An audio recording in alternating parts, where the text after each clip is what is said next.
जैसे कि मैं आपको बता रही थी, क्योंकि हर दिन हमारे पास न्यू फैमिलीज़ आती हैं। वैसे तो इस बीमारी से रिलेटेड बहुत सारे पहलू हमें समझने पड़ते हैं, बीमारी से रिलेटेड, परिवार से रिलेटेड, ट्रीटमेंट से रिलेटेड।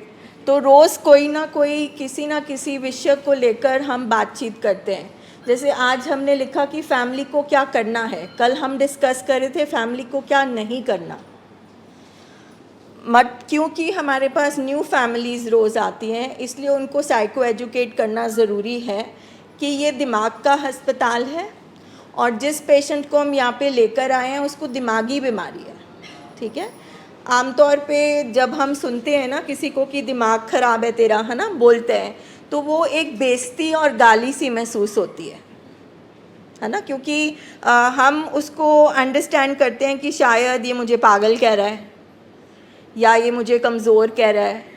ठीक है, तो ये समझना फैमिली को बहुत ज़रूरी है कि आप एक हॉस्पिटल में बैठे हो और दिमाग एक शरीर का हिस्सा है।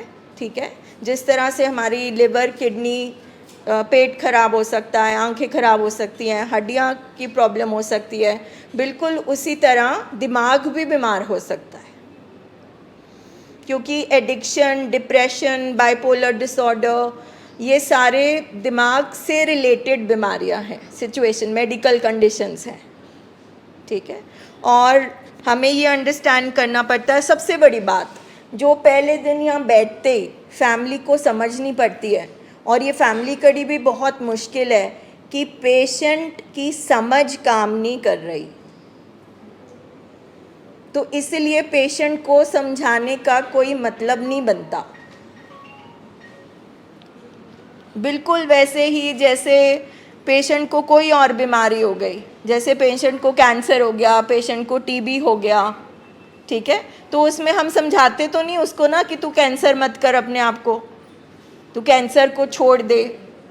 तो ये बहुत बेसिक चीज़ है, बहुत ही बेसिक चीज़ है, मगर ये बेसिक चीज़ भी सोसाइटी में, समाज में किसी को समझ नहीं है।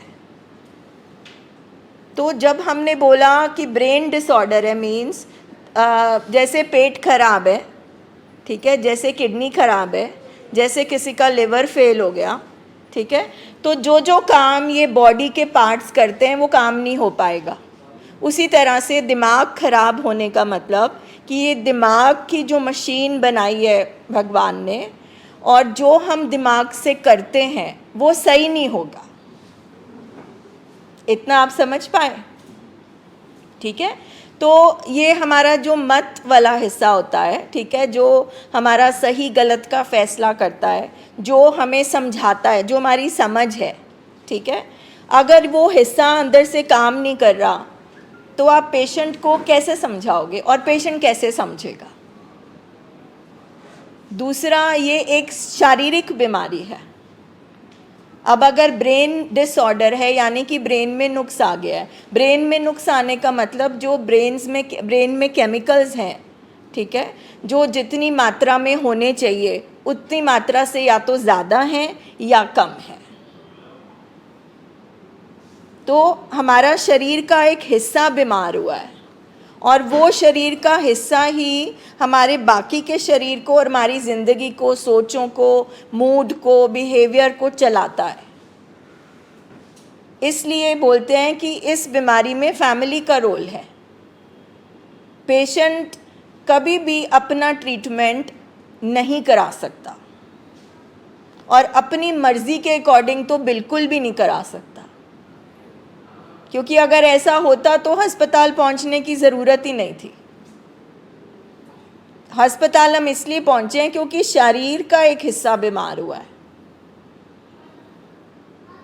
ठीक है, चाहे अब वो बाइपोलर डिसऑर्डर है, चाहे वो अल्कोहलिज्म है, किसी भी चीज़ का एडिक्शन है, चाहे वो साइकोसिस है, स्किज़ोफ्रेनिया है, एंजाइटी डिसऑर्डर है, कोई भी चीज़ है।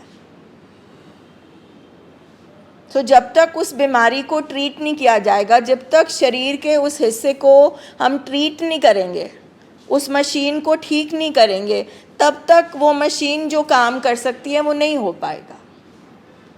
अब आपके केस में एडिक्शन है, तो addiction is a disease of brain disorder. मतलब बेसिक चीज़ जो रोज़ हम इस अस्पताल में सुनेंगे और बार बार हम सुनते हैं, और बार बार सुनने और सुनाने का एक कारण भी है। हमें लगता तो है हम अस्पताल में बैठे हैं, मगर इस बीमारी की एक्सेप्टेंस जो है वो हमें आने में काफ़ी टाइम लग जाता है। जब तक हमारे लाइफ में कोई हादसा नहीं हो जाता, जब तक सर के ऊपर से पानी नहीं निकल जाता, तब तक हमें मतलब समझ नहीं आती है। और दूसरा जो हम रोज़ बोलते हैं, ब्रेन है शरीर का हिस्सा, उसको दवाइयाँ ठीक करेंगी। जो माइंड है वो ट्रेनिंग से, थेरेपी से, काउंसलिंग से, ये रिकवरी प्रोग्राम से ठीक होगा। सो यहाँ बैठ के आप मतलब ये वाली चीज़ें हम करते हैं। तो कल हम जैसे बात कर रहे थे कि फैमिली को क्या नहीं करना है, तो हमने काफ़ी डिस्कशन करी इस बात पे कि फैमिली को इनेबलिंग नहीं करनी है। मतलब कोई भी ऐसी हरकत नहीं करनी है, कोई भी ऐसा बिहेवियर नहीं करना है जिसकी वजह से उसकी बीमारी बढ़ती है। चाहे हम डर के मारे करते हैं, इज़्ज़त के मारे करते हैं, किसी भी कारण से हम करते हैं। जिस भी कारण से जो भी कुछ आप ऐसा करोगे जिससे पेशेंट की बीमारी बढ़ सकती है, वो वाले हमें बिहेवियर्स बंद करने हैं। जिसमें हमने बहुत सारे एग्जाम्पल्स दिए कि अगर पेशेंट कुछ गलत बिहेवियर करता है और उसको हम अनदेखा कर देते हैं, बिकॉज बेसिक रीज़न है ये दिमाग ना ट्रेनिंग से सीखता है, तो इसकी ट्रेनिंग हुई होती है बचपन से। तो इसी तरह से हमारे पेशेंट्स का भी एक नेचर होता है, जेनेटिक्स होते हैं, उनके घर का माहौल होता है, एनवायरनमेंट होता है, उनका स्वभाव होता है, ऊपर से नशे आ जाते हैं। तो हम सबके अंदर कुछ ना कुछ कमज़ोरियाँ होती हैं जो नशे की बीमारी के बाद और बढ़ जाती है।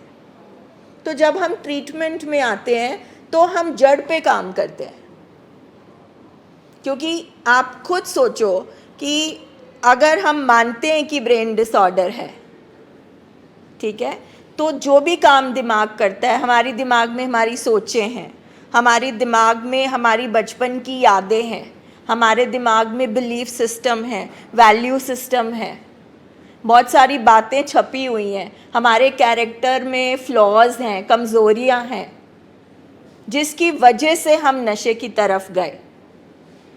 सो जो नशा है, जो दिमागी बीमारी का सिचुएशन है, वो बीमारी नहीं है, वो किसी और चीज़ का लक्षण है। तो हम ट्रीटमेंट में वो चीज़ों पे वर्क करते हैं। और माइंड, क्यों ये ट्रेनिंग प्रोग्राम बने, क्यों ये रिहैबिलिटेशन ट्रेनिंग सेंटर्स बने थे, कि हमारा माइंड आज तक जो करता आया वो कहीं ना कहीं हमारे लिए सही नहीं था। अगर मैं बोलूं कि मेरा पेट खराब है, मैं ये लस्सी नहीं पी सकती, मगर ये वाला मैं पकोड़े खा लूँगी, मतलब अगर मेरा पेट खराब है तो मुझे कुछ नहीं पचेगा। तो अगर आप मानते हो कि आपको ब्रेन डिसऑर्डर है, तो आपके जो विशेस हैं, जो आपके थॉट्स हैं, जो आपकी मर्ज़ी है, क्या वो सही हो सकती है? तो फिर पेशेंट अपना ट्रीटमेंट खुद कैसे करवा सकता है? अगर आप कह रहे हो कि आपके ब्रेन में, अगर आप कह रहे हो कि आपके ब्रेन में, कि आपका दिल चाहता है कि आपने ट्रीटमेंट कराना है, ठीक है, मगर आपने अपने तरीके से कराना है, तो ब्रेन से रिलेटेड जो भी चीज़ें हैं वो गलती होंगी ना, वो सही नहीं हो सकती। इसलिए ये बातें हम रोज़ दोहराते हैं कि ये हॉस्पिटल में बैठना और ऊपर ऊपर से मान लेना कि हम ट्रीटमेंट कराना चाहते हैं, हम बीमार हैं, हमारा पेशेंट बीमार है, मगर उस चीज़ को समझ के सच्चे दिल से 100% मानना कि हाँ ये बीमारी है, इसको टाइम लग जाता है। और सबसे बड़ी चीज़ है, पेशेंट को क्यों समझाना काम नहीं आया। तो ये साइको एजुकेशन सेशन इन चीज़ों से डील करते हैं।